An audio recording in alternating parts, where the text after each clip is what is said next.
ಸ್ನೇಹಿತರೆ, ಕನ್ನಡ ವಿ.ಕೆ ಚಾನಲ್ನ ಮತ್ತೊಂದು ವಿಡಿಯೋಗೆ ತಮಗೆಲ್ಲ ಪ್ರೀತಿಯ ಸ್ವಾಗತ. ಸ್ನೇಹಿತರೆ, ಅಂಕೋಲಾ ಶಿರೂರು ಗುಡ್ಡ ಕುಸಿದು ಇವತ್ತಿಗೆ 13 ದಿನ ಕಳೀತಾ ಬಂತು. ಕೊಚ್ಚಿ ಹೋದವರ ಬದುಕು ಕಣ್ಣಲ್ಲಿ ನೀರನ್ನು ಸೋರಿಸ್ತಾ ಜೀವನ ಕಳೆಯುವಂಥ ಪರಿಸ್ಥಿತಿ ನಿರ್ಮಾಣ ಆಯಿತು. ಅತ್ತ ಕೇರಳದತ್ತ ಪತ್ನಿ ಇಲ್ಲಿ ನಡೀತಿರುವಂಥ ಕಾರ್ಯಾಚರಣೆದ ಬಗ್ಗೆ ಒಂದು ವಿಶ್ವಾಸವನ್ನು ಇಟ್ಕೊಂಡು ನನ್ನ ಗಂಡ ಬರ್ತಾರೆ, ನನ್ನ ಗಂಡ ಸಿಗ್ತಾರೆ ಅನ್ನೋ ವಿಶ್ವಾಸದಲ್ಲಿದ್ದಾರೆ.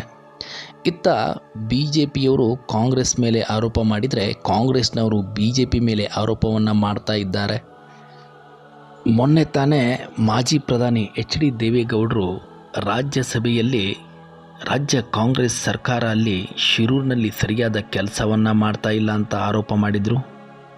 ಹಾಗೆ ಅಲ್ಲಿಯ ಶಾಸಕರು ಸತೀಶ್ ಶೈಲ್ ಕೂಡ ರಾತ್ರೋರಾತ್ರಿ ಹಾಗೂ ಹಗಲು ರಾತ್ರಿ ಎನ್ನದೇ ಕೆಲಸವನ್ನು ಮಾಡ್ತಾ ಇದ್ದಾರೆ. ಡಿ ಸಿ ಲಕ್ಷ್ಮೀಪ್ರಿಯ, NDRF ತಂಡ, ಆರ್ಮಿ, ಮುಳುಗು ತಜ್ಞರು ಮತ್ತು ನೆವಿ, ರಾಡರ್, ಡ್ರೋನ್ ಎಲ್ಲ ಸಹಾಯವನ್ನು ಈಗಾಗಲೇ ಒಂದು ಕೆಲಸವನ್ನು ಮಾಡಿ ಮುಕ್ತಾಯಗೊಳಿಸಿದೆ. ಆದರೂ ಕೂಡ ಕೊಚ್ಚಿ ಹೋದವರು ಸಿಗ್ತಾ ಇಲ್ಲ. ಕೆಲವರು ಮಾತ್ರ ಮೊದಲಿಗೆ ಸಿಕ್ಕರು, ನಂತರ ಯಾರೂ ಕೂಡ ಸಿಗ್ತಾ ಇಲ್ಲ.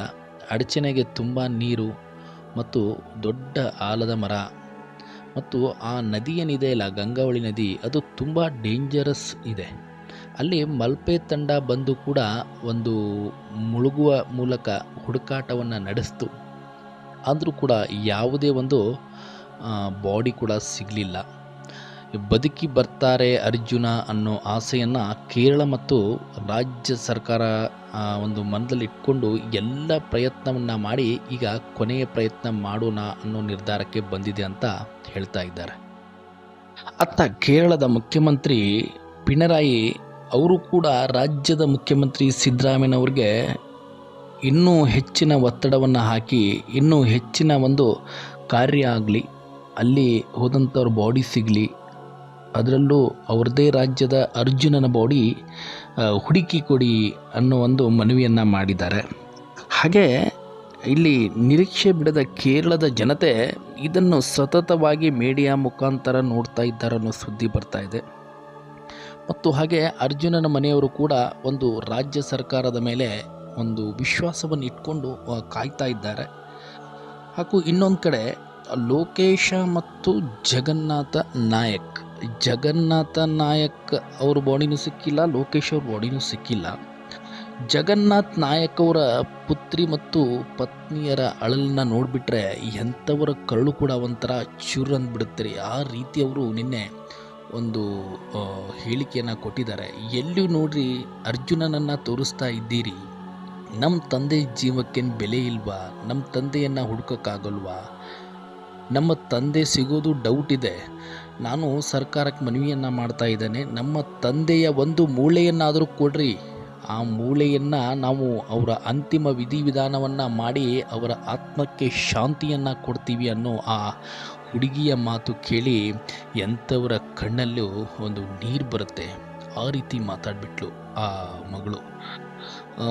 ಮತ್ತು ಇನ್ನೊಂದು ಕಡೆ ಸರಿಸುಮಾರು ಇನ್ನೂ 7 ಬಾಡಿಗಳು ಸಿಗಲಿಲ್ಲ ಅನ್ನೋ ಒಂದು ಮಾಹಿತಿ ಇದೆ.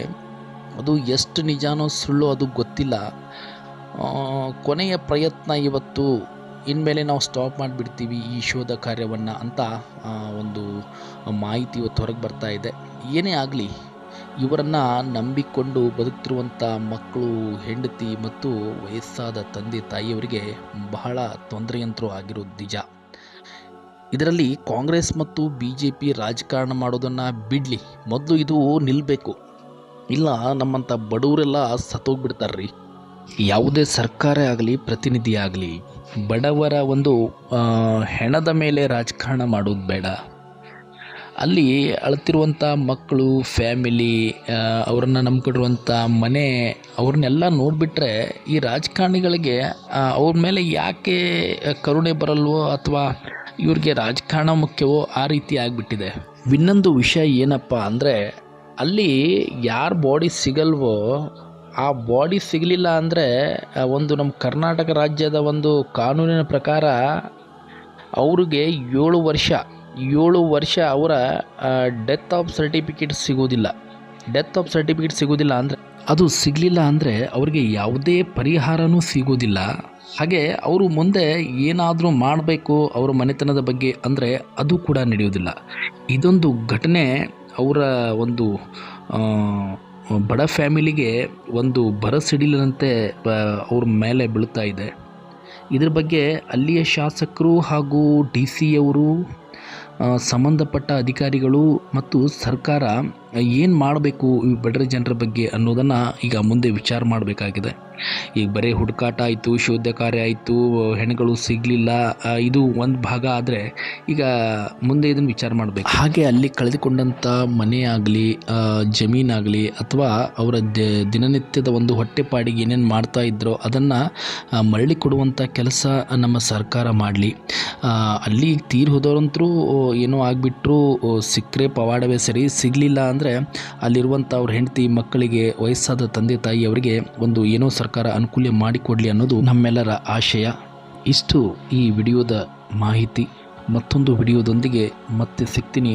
ಅಲ್ಲಿವರೆಗೆ ಜೈ ಹಿಂದ್, ಜೈ ಕರ್ನಾಟಕ.